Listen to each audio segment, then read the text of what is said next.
জনপ্রিয়তা থাকার সত্ত্বেও মাঝপথে ইষ্টিকুটুম কেন ছেড়ে দিয়েছিলেন রনিতা? এবার এতদিনে ফাঁস হলো আসল সত্য। কিন্তু আসল সত্যটা কি?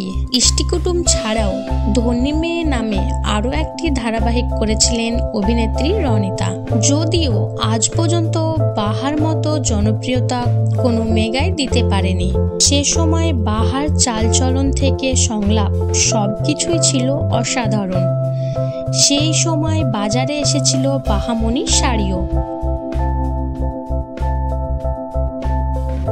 কিন্তু এত জনপ্রিয়তা থাকার সত্ত্বেও মাঝপথে সিরিয়াল ছেড়ে বেরিয়ে এসেছিলেন রনিতা।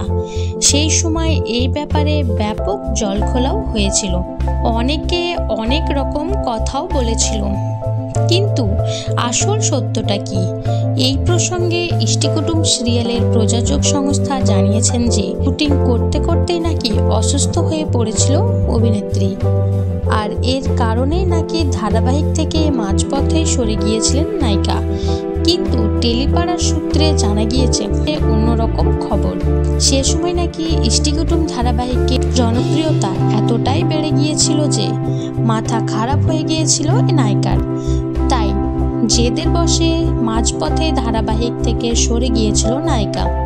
জেদের বশে এমন কাজ করে বসেছিল নায়িকা। তো বন্ধুরা, ইষ্টিকুটুম ধারাবাহিক খ্যাত বাহামণিকে আপনাদের কেমন লাগে অবশ্যই কমেন্ট করে জানাবেন।